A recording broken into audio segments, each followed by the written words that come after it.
council regarding the budget for 2012-2013. We received this budget on Friday from the executive. Mr. Miller has been poring over it all weekend, as have most of us.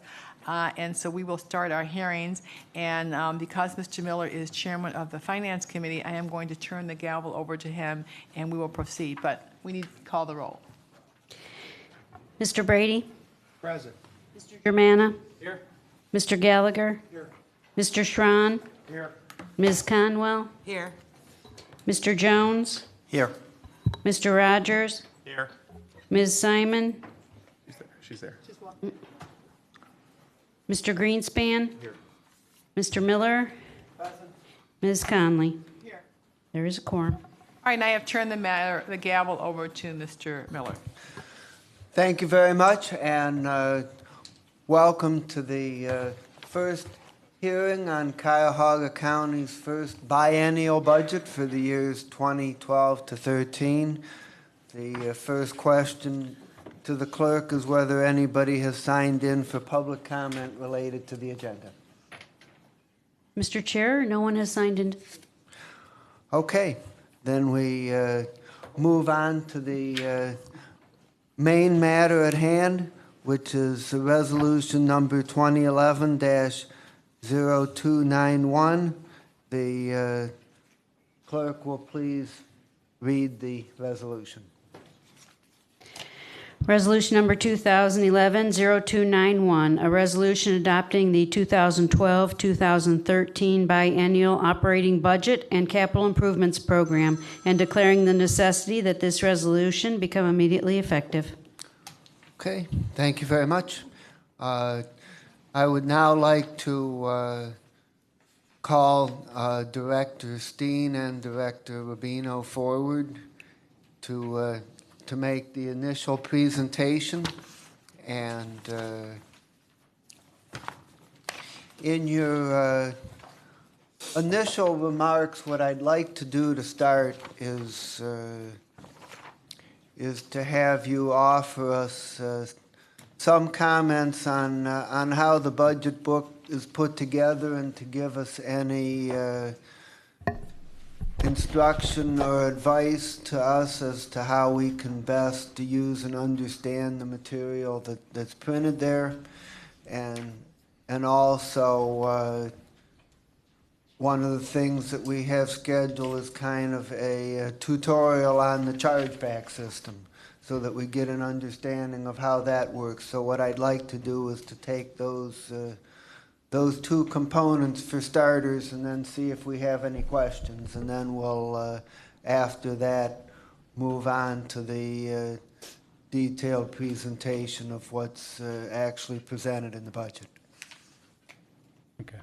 Mr. Chairman and members of council, thank you for having us here this afternoon to present to you the budget for Cuyahoga County for 2012 and 2013. As an aside, as a former elected legislative office holder myself, as a city council member, I would be remiss if I didn't at least mention how I feel that the approval of a budget and the approval of spending authority is, in my opinion, the most important responsibility that you have. And so we are looking forward to working collaboratively with you from the fiscal office as well as the executive's office to take what is a proposed budget and put it into place so that it becomes the plan that we'll implement. Often in government, many times, a lot is made of what the proposed budget is, when really the most important document is the approved budget. And then more important than that is, how well do you implement that approved budget? I have with me OBM Director Matt Rubino, who's going to present part of today's presentation with myself, as well as other members of the OBM staff. There'll be an OBM staff member at every hearing for every department throughout the entire process. And as I've shared with OBM, I view their role as decision support for you. You've got important decisions to make. We will try to answer every question you have as quickly as we can, but you have our commitment that if we don't know the answer to a question you have about a department or something in the budget, we will get the answer to you within 24 hours as you go through this process. We're going to primarily be going through section Roman numeral 1, which is the summary. And so if you want to follow along, I will hit some of the highlights there at what I would call the 30,000 foot level. Matt will then come in and do a little detail on every individual department, and then we're going to talk about controlled charges or expenses, and we brought the whiteboard in case we need to talk about how controlled charges or services are laid out. It's also been brought to my attention that there were a few pages, one section in the draft document that you received where certain information was cut off. You've been provided corrected information. The budget that I think is on the website now is complete and correct. So I'm on Roman numeral 1, page 1, the executive's proposed budget. And if I can, I just want to highlight the objectives for the 2012-13 budget one more time for the record. It was our challenge to balance estimated resources with the programmatic expenditures of the county, to address any structural imbalances in both the general fund and HHS levy fund. We have to contend with lower levels of state and federal revenue for the foreseeable future. We incorporated the impacts of organizational changes that were recommended by the executive. We allocated resources to fund priorities and strategic initiatives, especially those called for in the charter. We were challenged by creating a formal biennial budget review process for 2012-2013, which begins today. And we also submitted for your consideration a 5-year capital improvement plan that identifies priority investments within the county. At the bottom of that page, you will see that there's the number $704.1 million. I apologize, that's a typographical error. The expenditures are really $702.8 million. The 704 is the revenue number. The document online has the corrected number there.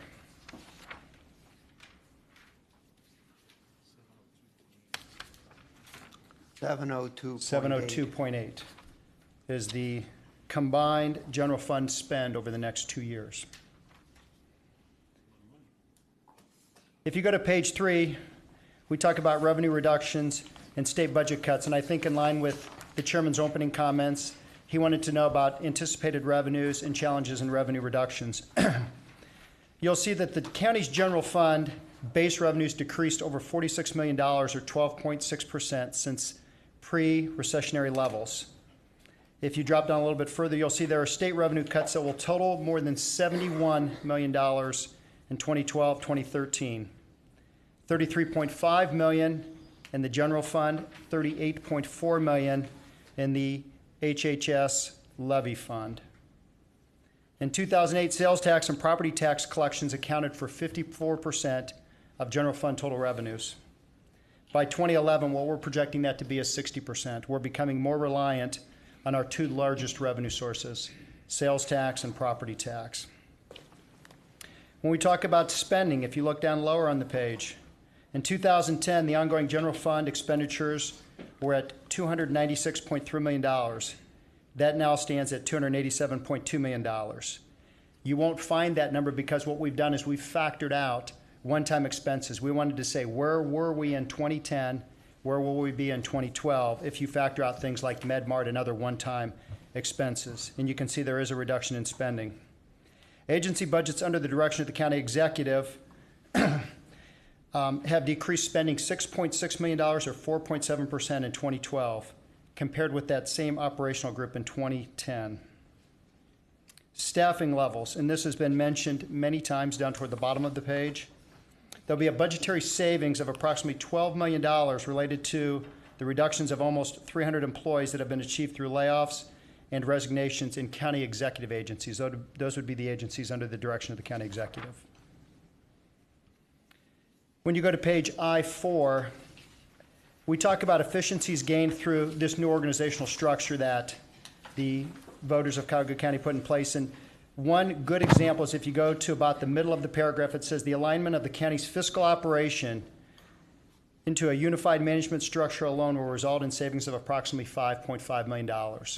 What that means is if you take the fiscal office in 2012, what it's going to be, and compare that to what the county used to spend for a recorder, an auditor, a treasurer, a clerk, a budget office, centralized purchasing, and a board of revision, those things that roll together, this budget will be $5.5 million less in 2012.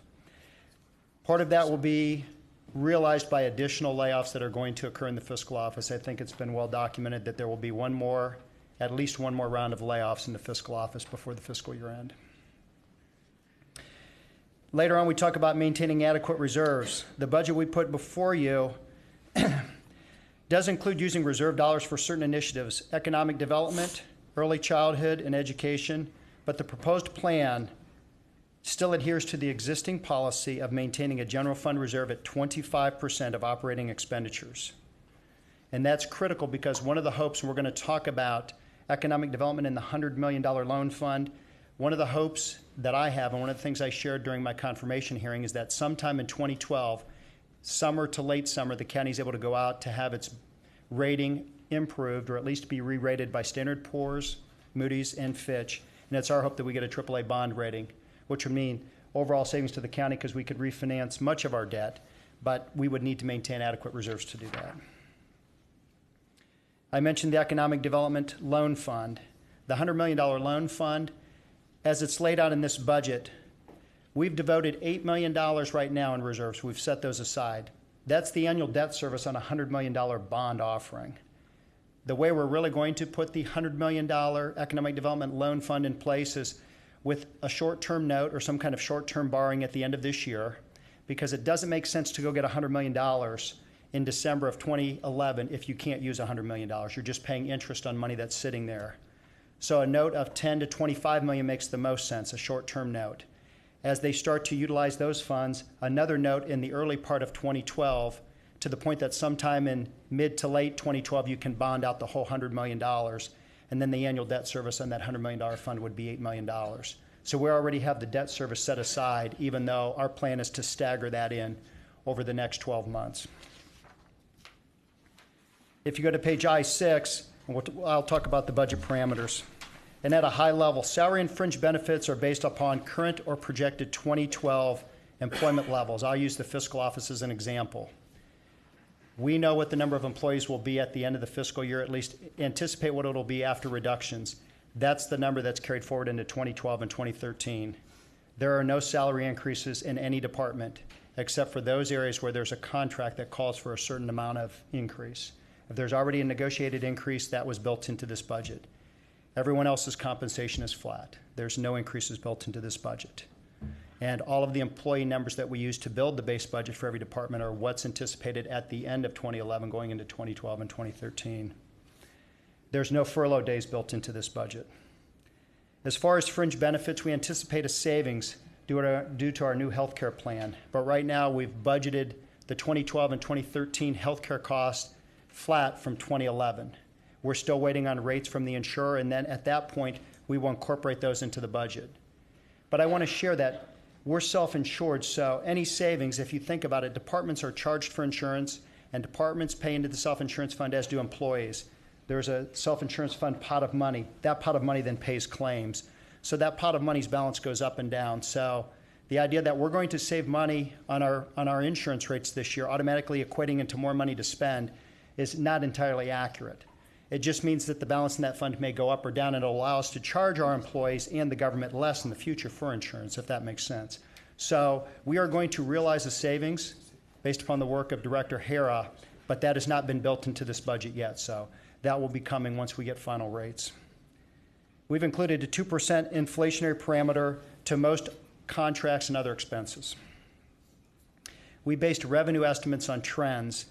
We looked at the mid-year 2011, first 6 months, projected out what we thought the entire year of 2011 would be, and that information is included. That was our base number going forward into 2012. And I'll talk about the assumptions that we use for our larger revenue categories in a little bit. The current budget estimate includes the impact of budget cuts as part of the state budget for 2012-2013. I've already mentioned the impact of staffing reductions that will be implemented by the end of 2011 are already included in the base numbers for all departments. Additional requests for funding were evaluated separately from the base budget development process and within the context of funding sources and budgetary priorities. There are some items that I think departments will have this council consider. I think it's safe to say that the budget before you is a very bare bones base budget. We had to balance the budget, and there was just not a lot of room. So it's a very, very basic bare bones budget. County agencies with self-supporting revenues were limited to the amount of those revenues.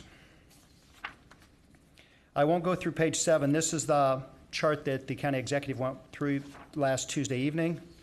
I would like to talk about a few of the assumptions that were used. Our primary revenue source is property taxes, our largest revenue source, and it's what drives the HHS levy fund. We've projected no growth in property tax in 2012 and a 5% reduction in 2013 due to the revaluation. And I need to be careful because we may have reporters or others. A 5% reduction in revenue doesn't mean a 5% reduction in value. They're different due to the reduction factor and when certain levies came on. But we felt a safe estimate for 2013 for budgetary purposes was to reduce property tax revenue 5%. Sales tax revenue is projected to increase 3% in 2012 and 3% in 2013. That's based upon current trending. Right now, sales tax is trending up. It's actually trending up slightly above 3%. But we felt a conservative approach over the next 2 years.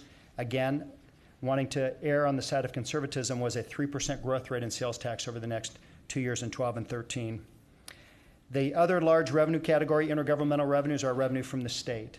And we have what our base revenues were, and then we've reduced that for the effect of current cuts from the state in terms of state funding. I guess I'd like to close then and then allow Director Rubino to go in a little bit more detail, is that many times we'll talk about the assumptions that were used for expenses and for revenues, especially for revenues. And more important than the number, as we've talked about in OBM and in fiscal, is the trend and understanding where our trend is. The trend right now for sales tax is good, but it's still somewhat fragile. 3% is a fair growth rate. It's not a great growth rate. HHS has a levy on in 2012, and we'll have new property values that same year going to affect 1/1/12 paid in 13. And we're unsure where that is now, but it's a safe assumption that property values across the county will go down. And so we have tried to incorporate that into the budget that we've presented to you. And if I can, Mr. Chair, I want to just make sure I didn't miss any of the things that I was going to share, and then see if there are any questions before Director Rubino comes up.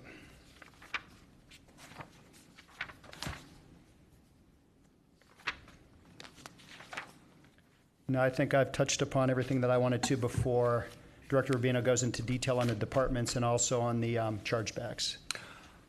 Are there any questions so far? Councilman Greenspan. Thank you, Mr. Chair.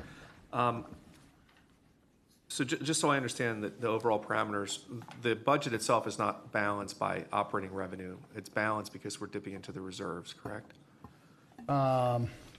We're using the reserve for some initiatives, if that's how you define balanced, yeah. But, okay, so it's 20, what's the number? Is it 22 million? Well, I see what's the public assistance fund? That looks like we're taking 22 million out of to balance the budget. The Public Assistance Fund, there were times when there were excess levy dollars that were transferred to the Public Assistance Fund. Those were levy dollars not used in prior years that are being pulled back now to subsidize the levy, because the levy itself will, all of the expenses accounted for in the levy fund, there are not enough revenues in the current levy to cover that. So yeah, we're supporting that with, let me see if I can figure out a better way to explain. You got the PA fund, you got the levy fund here. There were times where we were taking in more levy dollars than we were spending, and they jammed them over to the PA fund. Right now, the Public Assistance Fund has about $44 million sitting in it to be used for HHS services. So we're taking, Mr. Chair, so Yeah, we're taking 22 million. So there's 44 million to begin with. We're taking 22 million, so we're taking half of it out. That is correct. Okay. What other reserve funds are we using to shore up this budget? Is that it? Is that it? Not for the, that's only, the general fund is not using any reserve fund to So shore general up. fund is It's just balanced. the HHS levy fund, yes. Okay. I'm just curious, I was trying to track through the document the savings, because it kind of gives a number of different savings numbers across the board. Some paragraphs refer to a 6.6 million, some budgetary savings of 12 million, then there's a fiscal operations unified structure results in 5.5 million. How do these, so what's the total amount of savings that we're having to, from the general fund perspective, that we're incorporating into the budget so we are balanced on the general fund budget side? I guess I should back up. When you see that $12 million, to the councilman through the chair, when you see that $12 million number, that's an annualized number of what those 300 staff people would mean. So that wouldn't track exactly. The exact dollar savings coming into the general fund from the reorganization, I'm going to look back to Director Rubino. Do you remember where we had that in here? Yeah, come on up. Because it's sprinkled throughout various departments, and actually some departments don't have a savings. Good afternoon, Mr. Chairman, members of the committee. I'll address the two questions that were just asked and can provide more detail if you need that. On the savings, the different savings numbers you mentioned, Councilman Greenspan, are savings in of themselves for various things. So for example, consolidating fiscal is about a $4.5 million savings total. That's not just general fund. The other savings, the $12 million number, is estimated annualized budgetary savings of the current level of staffing reductions that have taken place. Those are numbers in and of themselves. But if you look at what we were spending in 2010 versus what we're proposing to spend in 2012, and this goes to the table on section I-19, where we've factored out one-time expenses and the MedMart operating payments because those are something new that went around in 2010. On a general fund basis for executive agencies, our total spend is about $6.6 million less than 2010. Again, that's factoring out things like the early retirement payments, factor those out, filter out the new payment structure we have set up to fund the MedMart operating account and debt service, filter those out. So we can look at the classic apples to apples comparison, general fund, executive agencies only. We're spending about $6.5 million less proposed in 2012 as compared to 2010. What's in that 6.5? Well, it's a variety of things that we've mentioned. There are also some things that have been added. We know we've created a law department. We have additional initiatives in the general fund and other budgets. So when you blend all that together, you're looking at that decrease in expenditures, general fund of $6.6 million. The question on the PA reserve, there's a relationship with the levy fund and the operating budgets of the health and human service agencies in the county. Take the large three agencies, children and family, senior and adult, and employment family. They have their own operating fund, and that fund is part of the public assistance funding pool of dollars. So they're receiving dollars from the state and federal government, some other sources. Those are used to fund their operation. The local match, the amount we provide from the levy, is a subsidy payment from the levy. What we've, based on analysis that we've done over the past year, we're sitting on a fairly large reserve on the PA side, the side that is the state and federal dollars come to, but also levy dollars flow to from the subsidy. And what you have is, over the past 2-3 years, really an oversubsidization of those PA funds, meaning we've transferred dollars from the levy to the PA based on projected expenditures and projected activity. And in most cases, we've either seen reductions in staff levels, which cost less money, the amount of contracts they were expecting to expend out, those are lower than anticipated. So you've had levy dollars accumulate in the PA fund but not be used. So the idea is to let's use the reserve on the PA fund first, and that's what we're proposing to do for the next 3 years. And that helps us offset the loss we're anticipating from property tax collection starting in 2013, and that's why we're doing that. That gets us down to around 22 million left in the PA reserve. We want to hold on to most of that. One item we want to have reserved for is for board and care of children. Some of the executive staff, including Deputy Chief of Staff Garner, have suggested we hold on to maybe $15 million in reserve in the PA fund to provide a reserve just for that purpose. So that use of $22 million helps shore up and relieve pressure off the levy fund. I mean, we don't have to transfer additional dollars out of the levy to the PA because there are former levy dollars sitting there. And that was the use or the purpose of that reserve in this proposed budget. Okay, Mr. Chair, on page I-4 or 1-4, there's a line, and maybe I just need to understand it better, in the maintain adequate reserves paragraph, second sentence. There's a planned use of reserve dollars to fund key initiatives in the areas of economic development, early childhood, and education. Are we talking about what we're doing is taking our general fund or general reserve, and the $8 million is being $8 million is being encumbered or reserved out of the reserve for that future purpose.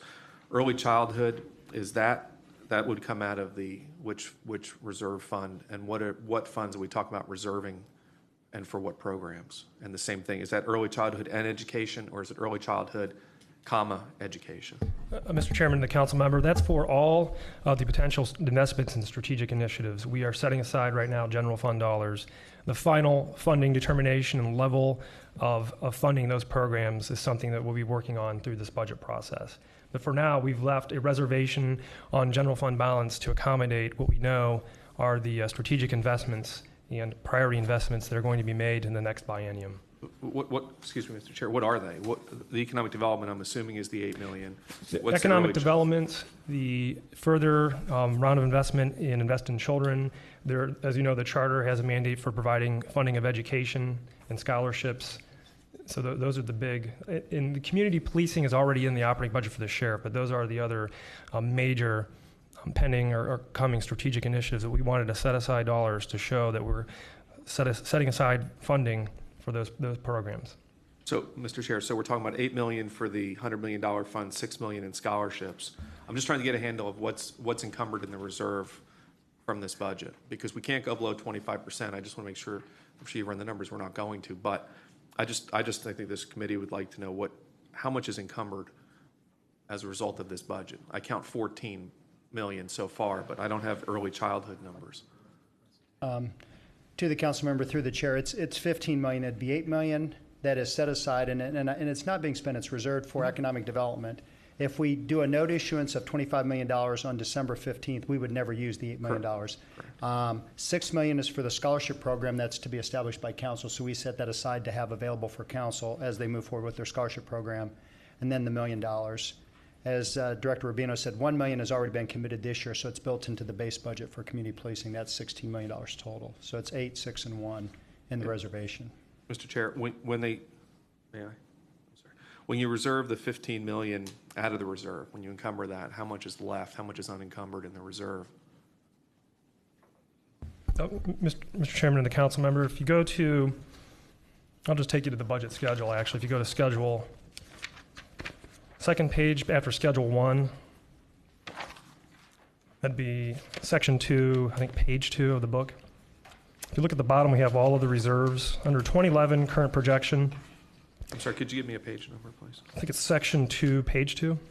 2-2. It's the forecast by fund for general fund operating.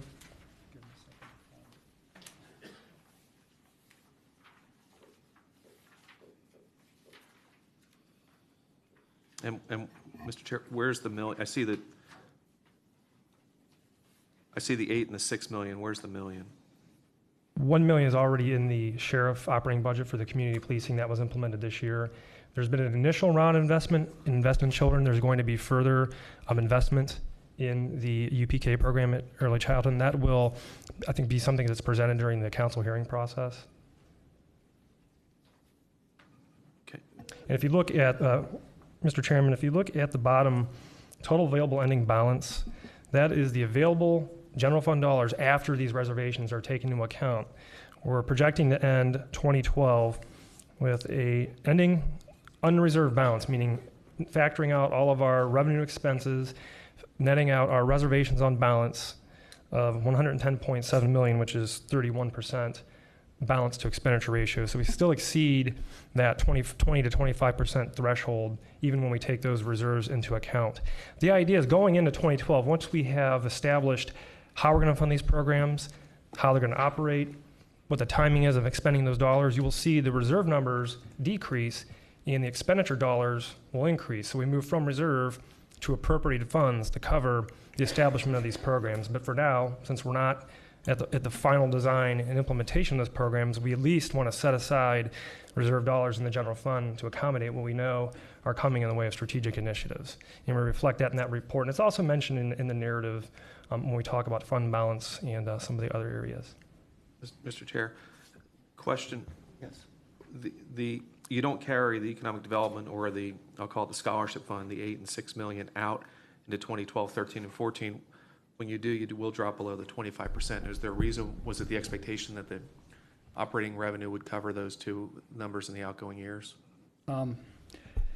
To the councilman through the chair, you actually do carry it out, because if you look at your ending available numbers 114, and then you start 2012 with 114. So this is going to sound crazy. The way this software works, you can only have those reservations in that column. You can't slide them across, or your numbers wouldn't roll forward. Does that make sense? If you roll the 114 up, instead of the true ending available balance at the end of 11 is going to be 160 million. Then you have reservations to get to 114. So if you started with 160 million, you could have the reservations again. Does that make sense?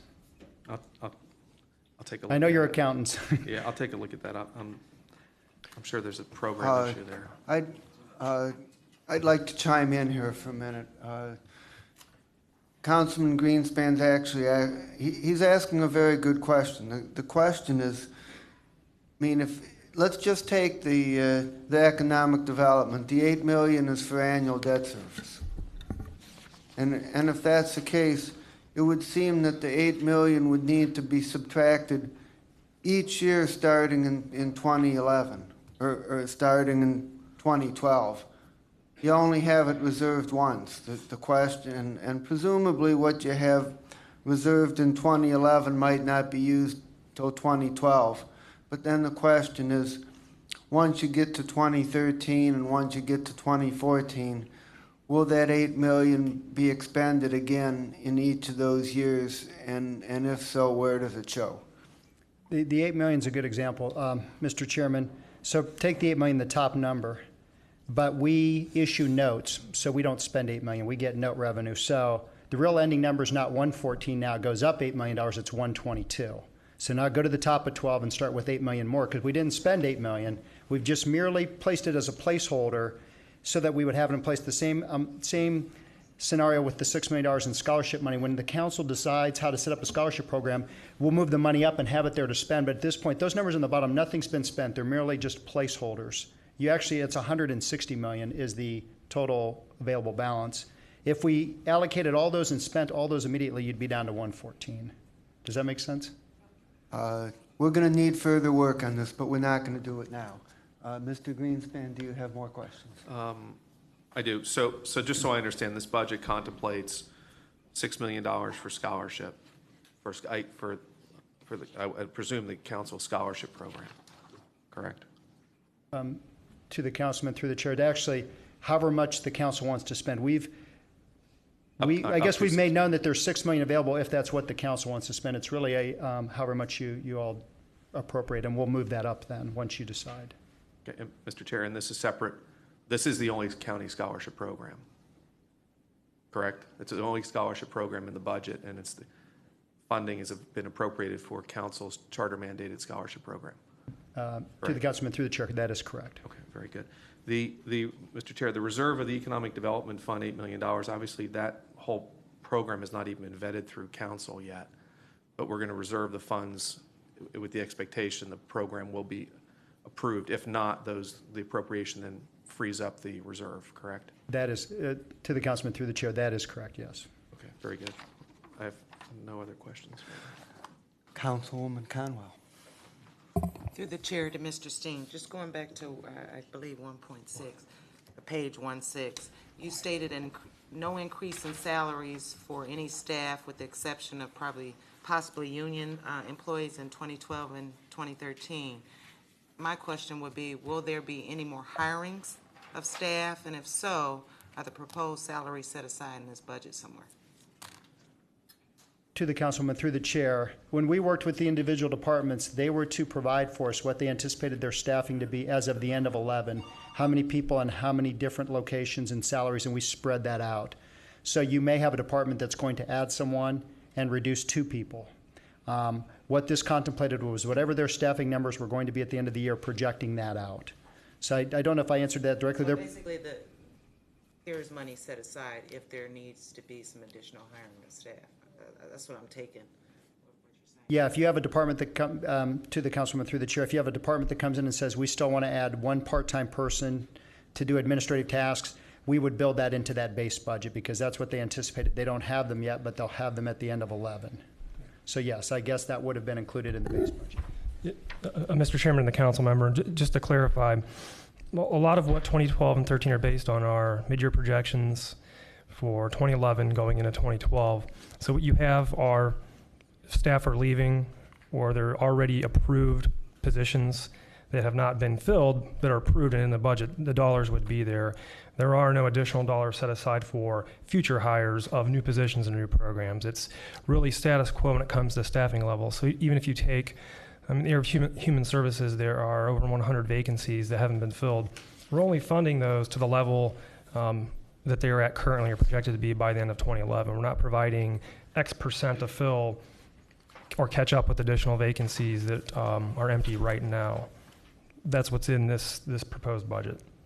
Through the chair to fiscal officer or Matt Rubino. So I know Director Hera is going to actually, in the talks, that when she comes before my committee, there's actually going to be some decrease of salaries in some areas. And so is that portrayed anywhere in here? So I guess what I'm saying is some positions are going to, once they finish the classification plan, are going to increase some salaries and some are going to decrease some. So I just want to know, has that played a part anywhere in this budget? To the councilwoman through the chair, the direct answer is yes, it's played a part. And one of the things I hope for, not that Director Rubino or I will shy away from questions, but I think one of the things the chair's tried to set up is those directors actually need to come in here and answer those questions about who they're paying, how much, and who they're hiring, and things of that nature. I think that was the hope, that each department has to come account for their budget that's been compiled. Well, I in just here. want to make sure it's in here, so when I'm looking and, Absolutely, Chairwoman. Everything that they plan to do is in here. okay. Councilwoman Simon and then Sean. Thank you, Mr. Chair, to the director. Just wanted to recap my understanding of the reserve after those questions. I understand that we're going to have a reserve of 15 million plus the 25%, which is 110. The 1 million will be in the sheriff, and the rest, as we see in this general fund balance, which will be in reserve and will be used as security to borrow against for the initiatives. Yes? To the councilwoman through the chair, that is correct, except I misspoke. The 1 million is already up in, it wasn't reserved. So only 14 of the 16 I talked about is being reserved. 2 million's already been built into the base. 14. Okay. Yeah, so 14's reserved, not 15. 14 million is reserved. Okay. Councilman Sean. Thank you, Chairman. To Mr. Steen, what assumptions, because this is a 2-year budget, so it's going to roll across potentially contract years for employees. Mm-hmm. What assumptions, if any, did you make in regards to issue 2?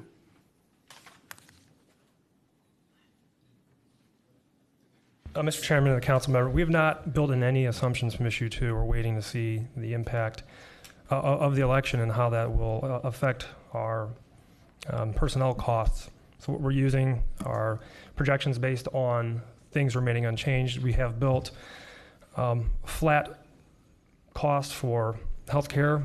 That could come down even further based on the impact of Senate Bill 5 if it makes it through the referendum process. So for right now, as we do with other pieces of the budget, we wait for either the law change to actually go into effect or for a change or program to actually be implemented before we show the impact in the budget numbers. So that is a to be determined item. If Senate Bill 5 does come to the referendum, we'll have to reassess what are the impacts on staffing and fringe benefit costs most specifically. And we could do a series of technical changes to make updates to the 2012-2013 proposed budget based on those results. But for now, we do not have any changes. To the chair, Mr. Rubino, for the benefit of everybody who is in this county, do you think that would be advisable at least to provide them with that value proposition as to what effect, if any, would have on this 2-year budget? Mr. Chairman and the council member, we have not done an analysis based on what we know on Senate Bill 5 yet. It's something we're going to be further investigating, I think, in the coming months. If you look at non-bargaining employees, they're already going to be entering into changes in plan structure where the proposed employee cost of, I think, 15% in Senate Bill 5, we will be meeting that with the new plan structures. I think the real question will be how it impacts bargaining unit staff. And also, does it have an impact? I don't know the answer to this, but does it have an impact on the Metro Health plan because employees are not making a contribution to that plan? So I'm not sure the impact of Senate Bill 5 remaining in effect, how that impacts the Metro Health plan. So there's some unanswered items. And to the councilman through the chair, if I can also add, we aren't certain, and this, I know we've seen advertisement, we're not certain if it is going to increase our costs, because where we're self-insured, self-insurance is a gray area in the legislation. So when they talk about 15%, we're not really sure what that means since we set our own rates. So Director Rubino's correct. We're not certain if it does increase our costs, whether it does increase our costs. Or Decrease, I would assume. I mean, I'm not sure I can even come up with any kind of rational basis, I'm sorry, Mr. Steen, how it could increase our costs. Could you explain to me how this could increase the costs? I meant to say decrease, I'm sorry. Oh, okay, because I'm just flabbergasted with, Mr. Chairman, because it should result in, I would assume, potentially millions of dollars of savings in a 2-year budget. To the councilman through the chair, that's what we've heard. As Director Rubino said, we don't have any empirical data that says that's going to happen. I mean, I know that's what we've read and heard. I don't know if that's going to happen. Thank you. Okay, we will continue with Director Rubino's segment of the presentation. Okay.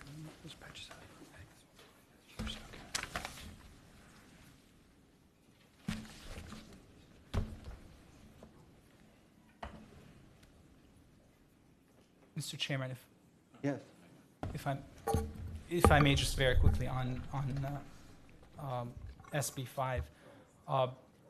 Obviously, the impact of it will vary depending on the collective bargaining agreements if it were to pass, when we have them, when they expire, and when any new rules will go into effect. Obviously, we do have a tentative agreement with AFSCME, with our biggest collective bargaining unit, that makes major ways in insurance that will hopefully be coming before council on August 25th before SB 5. So most of our unions will be the savings of health insurance already factored in before the law goes into effect. But the one clarification I wanted to make is potentially where it can actually raise our costs, not reduce them, is right now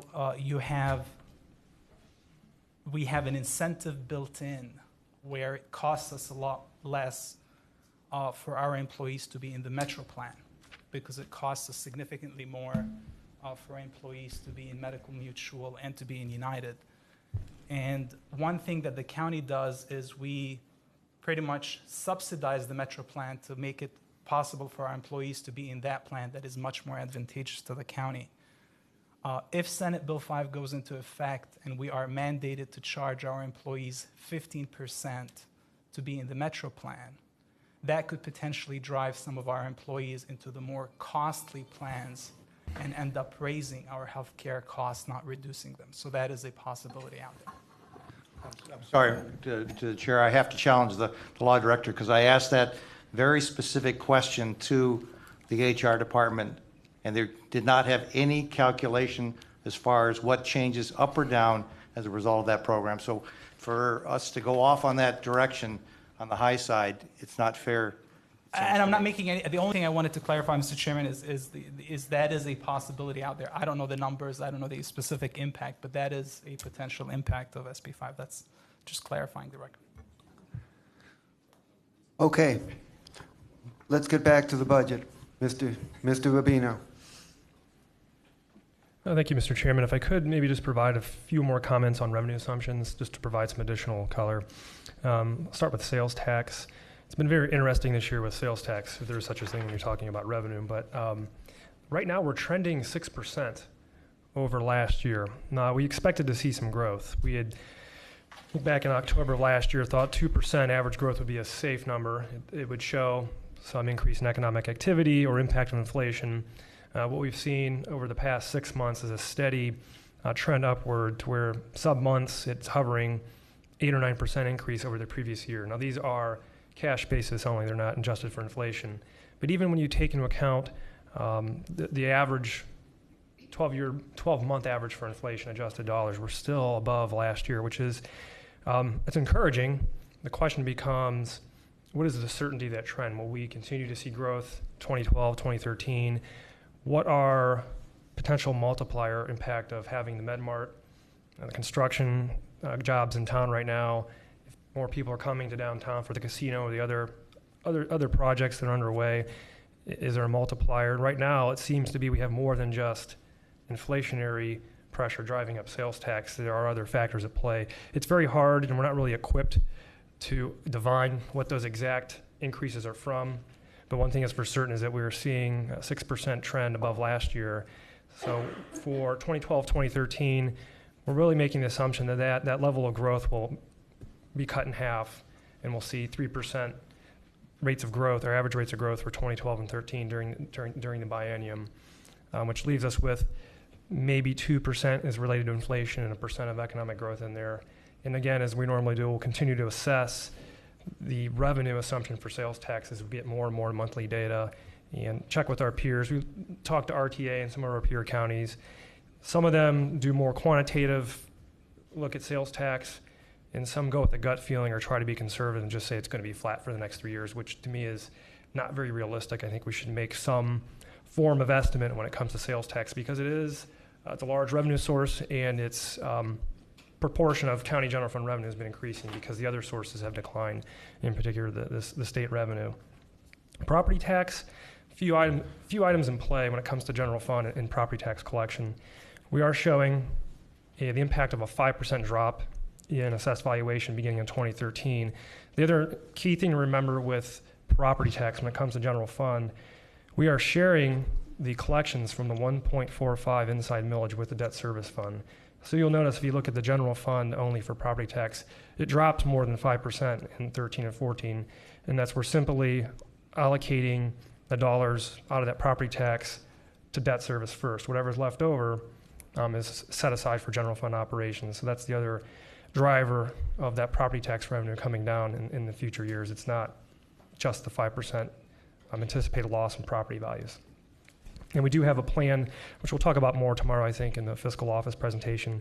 We have a planned general obligation debt issue for capital projects planned for the end of next year. So we'll have additional debt service coming on board the end of 2012, early 2013. We're also having debt service drop off from older issues. So important to keep in mind when we talk about general fund operating property tax collections. On the levy, it's a little more simple. We have 2 voted levies. We have, again, a 5% anticipation of property value loss. So our numbers beginning in 2013 and 14 show the impact of roughly 5%. There are other factors at play. The smaller levy has a little more room to grow under the effective millage, which is technical but related to House Bill 920. So that's why you don't see a full 5% drop in 2013. We're assuming that the larger levy is renewed at the existing rate. So that would explain those property tax numbers for levy. Local government fund, as you know, we have been cut by the state. We're reflecting those losses in state allocated dollars in our 2012-2013 numbers based off of guidance that was published by the Department of Taxation in the second quarter. So we haven't changed from that. We hopefully, once they lift the freeze in 2013, so we're down to our 50% cut. What we'd like, hopefully if they lift the freeze, those dollars coming to counties should grow slightly if the economic conditions are good statewide. The dollars that feed into the undivided fund at the state should increase, meaning everyone's allocation should go up slightly. So that's one thing. We're not going to recover the 50% loss, but after the freeze is lifted, we could see some growth after the state biennium is over. Charges for services, most of those are flat. We have allowed some growth. And one of the larger sources of charge revenue is related to real estate conveyance. So when you buy or sell a house, there's a conveyance fee. It's 4 mills. We've shown that flat, and then we're showing some, I think, 5 to 10% growth going into the out years, a reflection of the property market recovering and home sales starting to pick up. It's bottomed out. It's below 9 million this year. The peak was, I think, 25 or 26. It can't get much lower. So I think we've seen in the past few months a little bit of turnaround in that trend, which is promising. You carry that out in the future years, you should start seeing some growth. You're not going to see the type of growth that we witnessed in 2004 and 5 and 6. I just don't foresee that happening for years to come, but there is some positive news when it comes to the property market, how it impacts our revenue sources. Other than that, keep in mind, in the general fund, project sources for the medical mart flow through the general fund. When the additional sales tax was enacted and when the 1% bed tax was enacted, the resolution stated that those revenue flow through the county's general fund. So what they do, so you have 43 million, I think, next year related to the additional sales tax for MedMart, plus 2.5 million for the 1% bed tax flow through the general fund, and those sources are transferred out to fund debt service and the annual operating payments for the Medical Mart project. So that's another thing to keep in mind. Those sources show up in the general fund and then flow out of the general fund based on the agreements we have for financing that project. Any other questions on revenue I can entertain, or you had enough revenue? Jim first. Mr. Chairman, Mr. Rubino, what was the level of increase in sales tax prior to the recession in Cuyahoga County? I mean, was it? I'm just wondering if the 3% is reasonable. Mr. Chairman and the council member, in the early part of the 2000s, we were looking at 2 to 3% increases, and what we noticed going into the second part of the 2000s, it was more 1.5%, 2%, and that's after you factor. That's actually nominal basis, not factoring in inflation. In the late 90s, it was probably 4 to 5%. The other note I'll make is in 2005, the state expanded the sales tax base. So from 04 to 05, I believe, you see this jump. And that jump, part of that jump is attributable to that change in base. They added an additional selection of services that fall under the sales tax in 05. And then there was a smaller expansion of the base effective 2010, which accounted for most of our growth from 09 to 10. Now this year, from 10 to 11, almost all the growth we are seeing is related to whether it's inflationary pressure or economic growth. It's attributable to that because now we have 2 comparable years to make comparisons with when we're doing our trending for sales tax. Mr. Chairman, just to follow up, the decline in population in Cuyahoga County, is that factored into your projection? Mr. Chairman, to the council member, not specifically, no. We look at overall trend, and then we temper those trends with a combination of factors and things we know that are happening. We look at auto sales, look at the month-to-month collections, what is inflation doing. You know, unfortunately, the source data we receive by the state, because the state does administer sales tax, they lump into these broad administrative categories. It's very difficult to go in and try to divine, all right, how much of this is related to housing and fixing up homes, how much is related to services. They don't provide that information that way. So again, you have to look at the broad trends. And you can use prior years as somewhat of a guide, but if I did that, I would probably be underestimating sales tax for this year too, because I would have never expected a 6% year-over-year increase for sales tax. Okay. Councilman Greenspan. Thank you, Mr. Chair. The sales and use tax line, obviously I understand your 2% per year increase, is that correct? 3%. 3%? Yes. Did, with the casino and the Medical Mart Convention Center and other activities happening in the region as far as economic development is concerned, obviously that we're going to broaden the base for our sales tax collections. Have you incorporated any projections into those numbers, and if so, how much? Mr. Chairman, the council member, we've not incorporated specific factors, but again, it goes back to consider the trend, and then what do we look at going out into 13, 14 to temper or justify a 3% rate of growth. And for us, it's one, we're seeing strong rebound now, and we know there's additional projects, additional things to lure people into the county, or to attract them rather, that should help provide a multiplier and account for sustaining a more healthy increase in sales tax than we've seen in the past 7 or 8 years. So it's, again, not specific, but we do consider that when we're deciding what type of trend do we want to stick with. Okay, Mr. Chair, one further question on revenue. Actually, I'm sorry, I have 2. The fines and forfeitures, does that have to do part of the delinquency on property taxes? Is that in fines and forfeitures or into the property tax category? And then follow on to that is I'll ask that question because Councilmember Simon will ask me to ask one question at a time, so I'll ask one question at a time. Mr. Chairman and the council member, the fines and forfeitures category is mostly court fees and fines, and a large preponderance of those are from the common pleas area. I think over close to 10 million of that, and the rest are the smaller fees from the fee schedules that the courts do review periodically. So Mr. Chair, so any delinquencies and property tax fines and so forth, penalties are in the property tax number? Correct, yes. And if you're able to sell these liens, if that proposal is passed, how would that impact the property tax category? Because obviously there'd be a one-time bump to get caught up, but on an ongoing basis, then those fines and penalties and fees would not continue. So how does that impact the budget? Mr. Chairman and the council member, we do have a slight bump, as you mentioned, in the 2012 number, assuming that we'll be able to receive a little bit of revenue. We're very conservative. I think it's $400,000 increase I'm showing in the property tax line, attributable to collecting additional delinquent taxes only. We're not talking about other delinquent fees or fines from other areas of the county.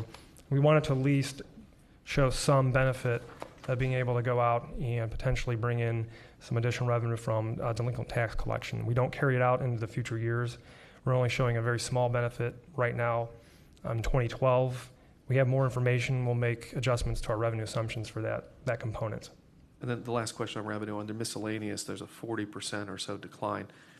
I don't recall the explanation as to what falls into that and why the decline. Mr. Chairman and the council member, we had some one-time revenue realized last year.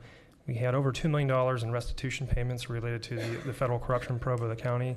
And there's an additional $7.5 million that came in the beginning of last year, and that was related to the Board of Elections lawsuit against ES&S for election equipment. And that's for the most part, that would make up that jump in that line from the 2 years. Okay, thank you. Any other questions on revenue? Okay, Director, I would ask if you could proceed at this time and talk about the chargeback system, and let's get into that. And then after that, we can do the department by department overview. Mr. Chairman, does anyone need to take a break? What? I'm joking. I was going to ask if anyone wanted to take a break before I talk about chargebacks. Maybe after chargebacks, we might take a break. What I can do is this. I'll give a brief explanation of how we structure account for internal service charges, and I'll go into what that is. And if you'd like, we could probably follow up with a 1 or 2 page highlight supplemental that explains right now how we currently flow those charges and what some potential changes to that budgetary structure could be and how we would implement that. If you've noticed, the way the county handles accounting for charges for using county space, for shared services through ISC, so your network connectivity, use of ISC employees for DBA work, C&E work, things like that, but also for something we call indirect charges, which are your charges for your administrative overhead. If you're using the payroll system, using the accounting system to process entries, you're using the contracting system. The idea is we look at our overhead costs for space, security, IT, administration. That cost is out there. It's identified each year. It shows up in the budget. Right now, the way it works is through an accounting mechanism called an internal service fund. So you have on the internal service fund side budgets for central services, which is our facilities management operation. They take care of the buildings, they clean them, they provide any kind of building maintenance, and there's a cost associated with that. And it's the cost of the people you hire, tradespeople, custodians, administration, people that monitor the buildings. We also have dollars that are spent each year on providing what I call IT infrastructure and shared services. We have an email system. We provide connection to the county network. We provide web maintenance. We provide maintenance of applications and hardware. Those costs, approximately $14.3 million for 2012, are rolled up in the ISC budget. Again, it's not in the general fund. It's set aside in a fund called an internal service fund. The other large area of administrative costs are what we call the indirect cost plan, and these are, again, these administrative costs. Those are costs embedded in all the various administrative budgets of the county. OBM, the general accounting budget in the fiscal office, the treasurer's budget for collecting money and depositing money, for human resources, and all the other areas of county administration. We're providing a service, whether it's building maintenance, IT, administration. We're providing a service internally to other county agencies. So we have all the costs for the administration piece in different parts of the general fund. So you add those all up, you're looking at, for buildings and IT alone, it's over $60 million that we're expending. It's budgeted in those internal service fund agencies. We're expending, though, to provide these services throughout the county. Now, on the agency side, right now, the way we currently budget for this internal service cost, every agency that is relying on some of these shared services has a line item in their operating budget that accounts for what their piece of that cost is. So you take a smaller entity like the budget office. We have 11 or 12 staff. We have some network connections. We don't occupy a lot of space. Our charge is historically proportional to the space we occupy and the IT services we use. Take a larger operation like the county sheriff. They occupy a lot of space. They run a county jail. They occupy several floors of the Justice Center. They have a lot of network connections because they have a lot of people working. Their charge is going to be proportionally higher. And again, it's based roughly on the space you occupy and the number of staff you have. And again, they'll have a line item budget within their operating budget, a line item rather, that accounts for what we expect their share of that overhead cost to be. And that's the way we've been doing it probably at least 15 years when we went to this internal service fund structure. The idea is take all the costs related, concentrate them in a fund. It's a series of funds, but they're all part of this internal service fund group. And I'll come back to where you can see those numbers. And then show where does the cost go? How does that cost get allocated in individual agency operating budgets? And that's the line item that's described as controlled services in the individual agency budgets. It's controlled because the provision of the service is determined by the county agency that provides the security and the building maintenance and the IT services, and they allocate it based on a cost plan. So they're looking at, here's what we think we'll spend on providing security. We know we have 120 security guards. They'll work a certain number of hours. We have certain equipment and materials and other services that are part of providing security. Now, based on where we deploy security and how much square footage, for example, an agency occupies, that's how we determine how to allocate or assess that cost across the county entity. And that's the way we've been doing it. We have a series of interdepartmental or accounting entries where we're flowing money back and forth. So if you have a charge for space in your general fund budget, there's a line item in your budget. Those charges are assessed through the accounting system. They hit that internal service fund, which acts as a pass-through for all the dollars being spent. The revenue coming in is coming from all the other county budgets across the county entity. In a sense, you're almost balanced. You usually have a little more in those internal service fund balances at the end of the year. But the idea is, number one, plan for what that cost is going to be. Two is estimate where we think that cost will be allocated. That those become individual line items in county budgets. And then three, to actually implement the cost plan. Okay, how did we actually deploy security? And who actually accounted for how that cost was spent? Where did we deploy security? And then do those charges, and there's usually some sort of follow-up reconciliation process, very technical in nature. And that's the way we operate right now. That's the way this budget is set up.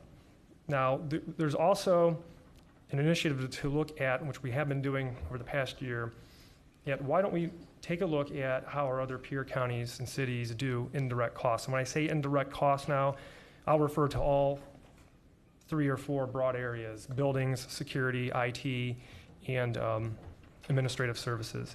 The other option is you can have the costs of providing those shared services as a series of general fund agencies.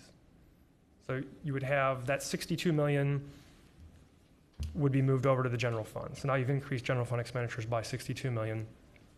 You would close out these internal service fund accounts. So we have an additional 62 million in the general fund. What goes away? Well, the individual line item budgets that are in your customer or agency line items, those would go away. But it would not be phased out to the tune of the whole 62 million, because there are other agencies that are not part of the general fund that are still being assessed charges. So you would, a combination of reducing the line item budgets in the general fund for controlled services only, plus the revenue you would still be collecting, still be charging out to non-general fund entities, and also some general fund entities do get charged because they get a reimbursement from the state.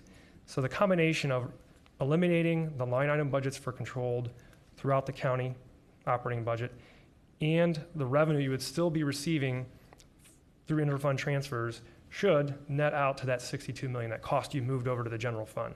Now, a few key points. If it's a change in budgeting and accounting structure, it doesn't necessarily save any dollars.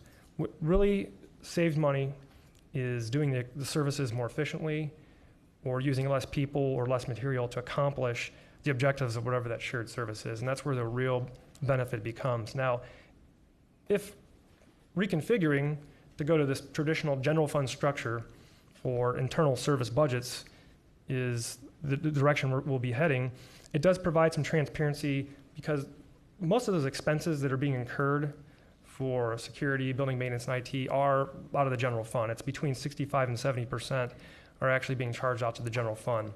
So that's I guess, a key point. But in the end, again, it's doing the service efficiently and spending less to accomplish the objectives of whatever that shared service is the real way to either save money or spend less within the budget. The change in accounting or budgeting is something we will be looking into, and our proposal is to continue moving in that direction through 2012, and then probably as part of the 2013 budget update, if we're at the point where we feel it's a beneficial change, to change the accounting and budgeting structure to be a all general fund, unified indirect cost budget structure. And that's, I guess, my summation of how internal service works in the county and how we charge back those dollars. I know it's exciting. Miss Simon has shown the most interest in this area with good reason, and she is going to be first. Thank you, Mr. Chair. To Mr. Rubino, thank you for whatever reason. I find this somewhat interesting. I wouldn't use the word exciting.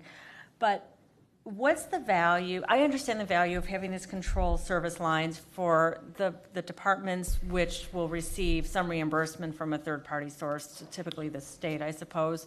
But for those entities that don't receive the funds, what's the value in sort of estimating proportionate to their space, what their use is or their expenses? What's the value to that, other than having this fictional accounting estimate?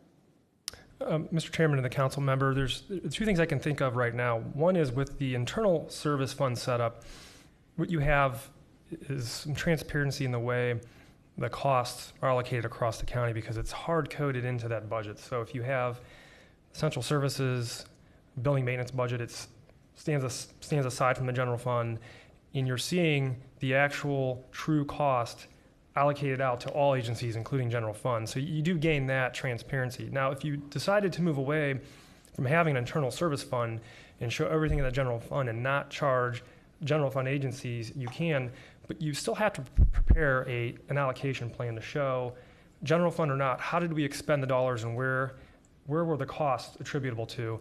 And one, for accounting's sake. The other reason is you're still charging a lot of non-general fund agencies, and a lot of those are getting reimbursement from the federal government.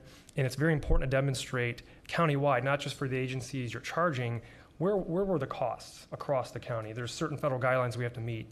And you meet that by preparing a true cost plan based on actual activity, and then showing where those costs were allocated. Even if you're not doing the chargeback, you still have to present that plan. So either way, if you do it the way it is now with a separate internal service fund, or you show the cost in the general fund and decide not to charge out to general fund agencies, you still need to prepare a plan, implement the plan, and be able to demonstrate to really anyone who asks, whether it's for an audit or for the agencies that are being charged, here's my piece, what was the whole county's piece? Where were the costs expended?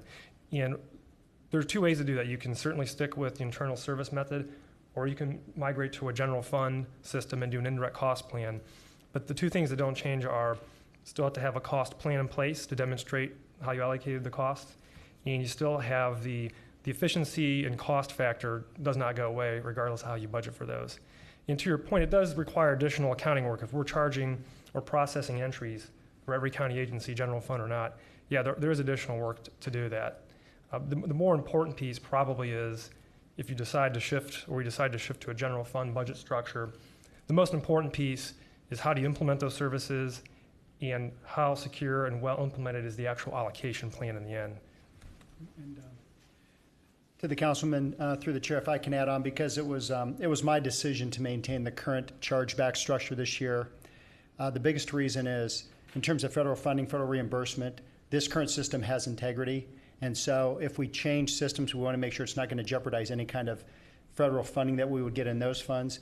And secondly, many peer counties, if you want to know how much you pay for a law department or an accounting department or a Office of Budget and Management, has to have a fully loaded cost. And best practice says that you can't just have this budget department here that doesn't occupy some space and pay for some utilities and pay for some other shared costs. So it really is best practice to spread these costs. So it was my direction to maintain the current system, but also challenge OBM to look at other systems, knowing that this question was raised by you as well as other council members to see if this is the best way to do it. But I didn't want to jeopardize it in 2012.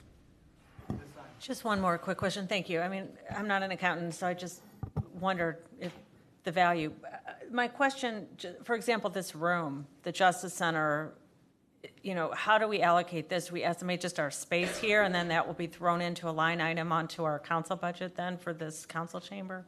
Mr. Chairman and the council member, that is correct. When you're talking about provision of space and security in particular, their metric is driven off of square footage for the most part. There are some other things that they incorporate, utility costs and the like, but the plans for space and security in particular are driven on the square footage of the space that is occupied by the agency.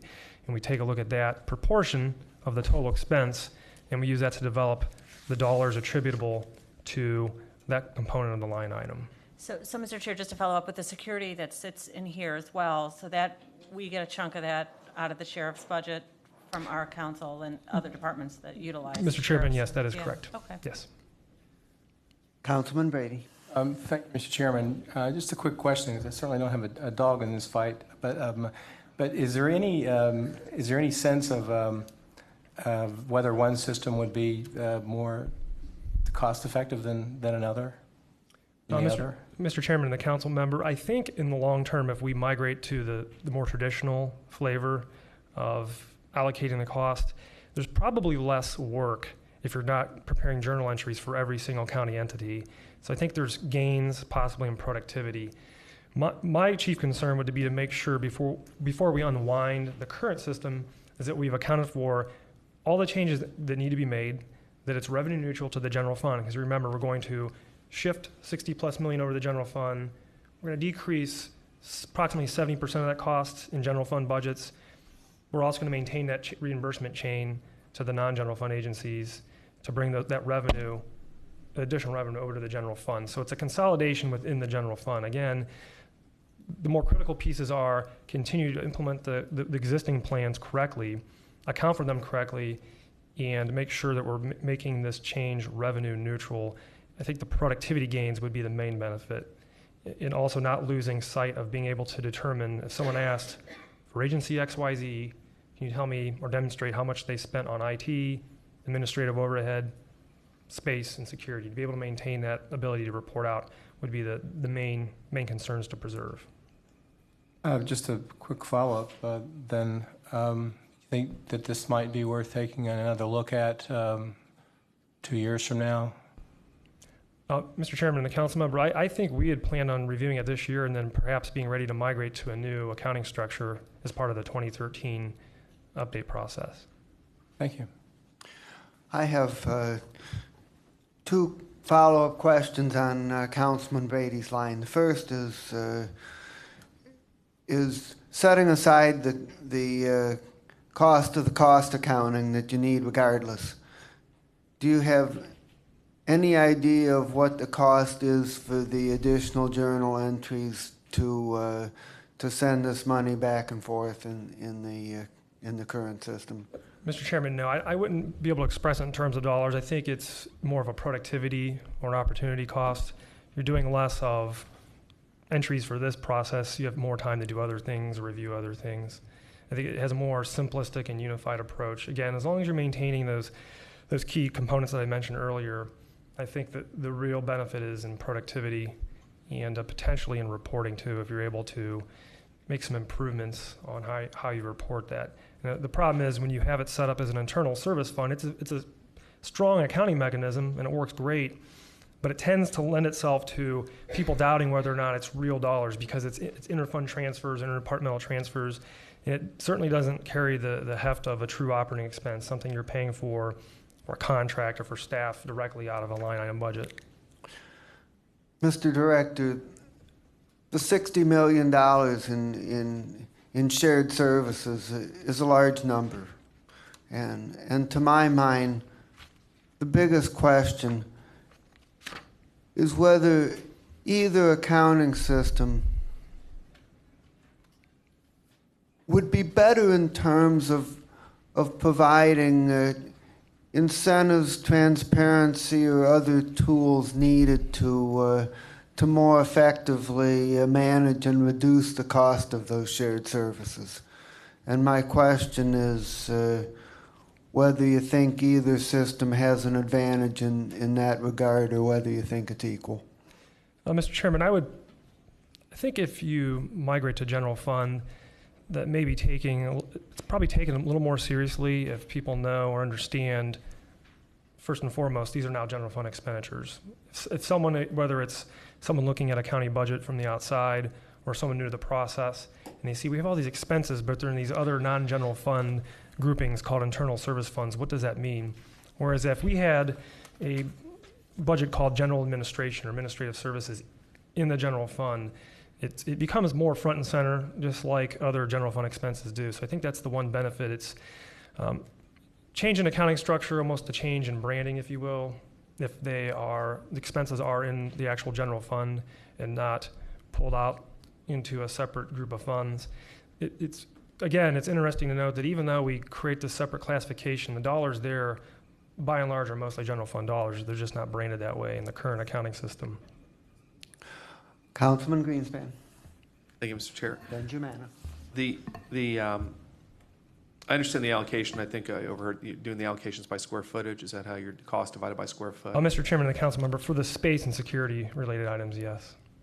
And then you do a common area allocation in there for hallways. They and do. bathrooms. This would be under the purview of the Public Works Essential Services piece of Public Works. They have traditionally managed the space plan, and they've also worked with the county sheriff on the building security plan, because that's based on square footage also.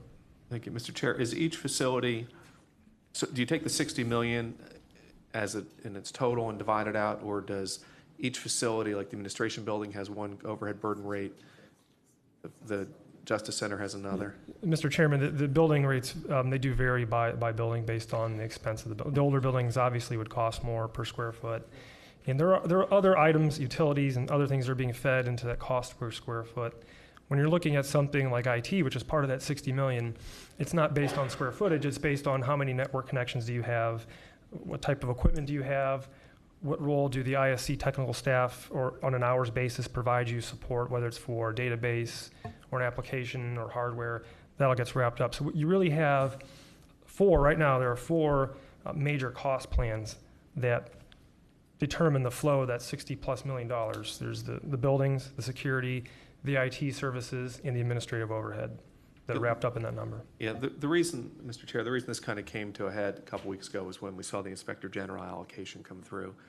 I think it was, $147,000 for 6 months or so. We're not sure what the period of time was. And we believe there were only 4 or 5 people in that agency at that time. Just oversimplifying it, if I was to take $60 million and divide it by 5,000 employees, once again, oversimplifying everything, that's only $12,000 per employee on an annual basis from an allocation of overhead. Understanding it's not amicable because some utilize more services than others, but using that as an example, to go, that would times 5 people on an annual basis would be $60,000 a year.